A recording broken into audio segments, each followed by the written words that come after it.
ইংরেজি নতুন বছরের প্রথম মাসে জেলায় জেলায় ফের শুরু হয়েছে দুয়ারে সরকার শিবির।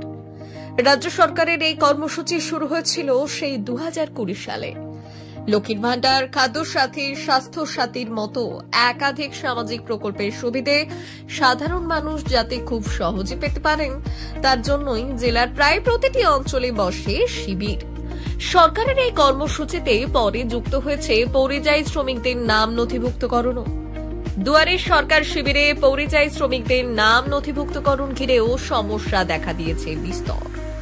অভিযোগ, উপযুক্ত প্রচারের অভাবে মার খাচ্ছে পরিযায়ী শ্রমিক কল্যাণ বোর্ডের অধীনে থাকা জনহিতকর এই প্রকল্পটি। কিন্তু এই বোর্ড গঠন হওয়ার পরেও আমরা দেখেছি জঙ্গলমহল এবং সমগ্র রাজ্য জুড়ে আমরা দেখেছি বিভিন্ন সময় যখন এই মাইগ্রেন্ট ওয়ার্কার্সদের মৃত্যু হয়েছে বিভিন্ন কারণে, ইভেন কি আমার ঝাড়গ্রাম জেলাতেও হয়েছে, পুরুলিয়াতেও হয়েছে, বাঁকুড়াতেও হয়েছে, পশ্চিম মেদিনীপুর, রাজ্যের অন্যান্য জেলাতেও হয়েছে। আমরা দেখেছি যে বেশিরভাগ ঘটনায় যখন আমরা পরিবারের সাথে যোগাযোগ করেছি দেখা গেছে যে তাদের এই যে সরকারিভাবে যে শ্রমিক কল্যাণ বোর্ড করা হয়েছে মাইগ্রেন্টস ওয়ার্কার্সদের জন্য, তার যে নথিভুক্তকরণ সেটা নেই। তো তখন আমরা একদিকে যেরকম মানবিকভাবে মুখ্যমন্ত্রীর কাছে অ্যাপিল করেছিলাম পরিবারগুলোর পাশে দাঁড়ানো, সাথে সাথে অ্যাপিল করেছিলাম যে এটার একটা স্পেশাল ক্যাম্পেইন ড্রাইভ করা হোক, যে পশ্চিমবঙ্গ সরকারের মাইগ্রেন্টস ওয়ার্কার্সদের জন্য একটি ওয়েলফেয়ার বোর্ড আছে, যে ওয়েলফেয়ার বোর্ডের মাধ্যমে মাইগ্রেন্টস ওয়ার্কাররা এই বেনিফিট পাবে, তাই মাইগ্রেন্টস ওয়ার্কাররা যেন দ্রুত এটার নথিভুক্তকরণ করায়।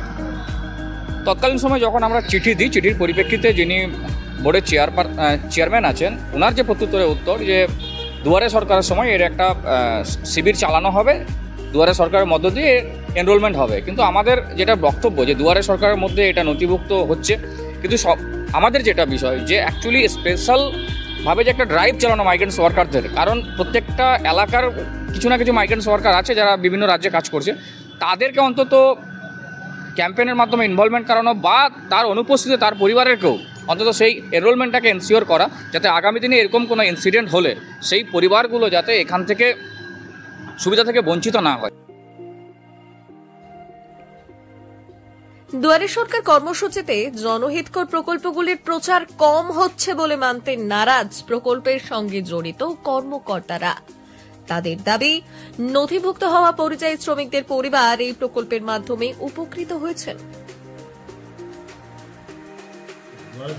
পরিযায়ী শ্রমিক নিয়ে আলাদা করে আমাদের একবার কেন্দ্র ছিল 2 মাস আগে, যেখানে আমরা আলাদা করে মানে এই দুয়ারে সরকারের আগে যাতে তাদেরকে নথিভুক্ত করা যায়, তাতে আমরা প্রচুর নথিভুক্ত করেছি। আবার এখন দুয়ারে সরকারেও এই পরিষেবাটা আছে এবং আমাদের দুয়ারে সরকারের যে পাবলিসিটি মানে আমাদের রাজ্য স্তর থেকে হচ্ছে, আমাদের জেলা স্তর থেকেও যেগুলো পাবলিসিটি হচ্ছে, যেগুলো লিফলেটও বেরোচ্ছে, মাইকিংগুলো হচ্ছে, তার মধ্যেও কিন্তু এটা থাকছে এবং এটাকে সেভাবে আমরা রেসপন্সও পাচ্ছি, মানে পেশেন্টগুলো আসছে। এতে মানে যে টাকা অনেকে পাচ্ছিল না সেটাতে সমস্যাটার সমাধান হবে কি মনে হচ্ছে? হ্যাঁ, অবশ্যই সমাধান। এরকম পেয়েছে অনেকে টাকা, মানে তাদের সমস্যাগুলো সমাধান হচ্ছে। হ্যাঁ,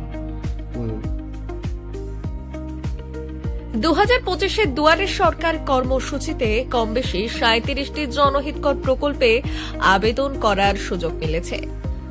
জঙ্গলমহল সহ জেলায় জেলায় 24 জানুয়ারি থেকে শুরু হওয়া এই শিবির চলবে 1 ফেব্রুয়ারি পর্যন্ত।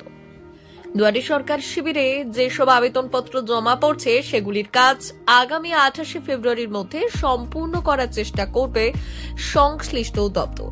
কারণ 2026 সালে রাজ্যে বিধানসভা ভোট, আর সেই ভোটের দিকে তাকিয়ে বকেয়া কোনো কাজ ফেলে রেখে সময় নষ্ট করতে চাইছে না রাজ্য প্রশাসন।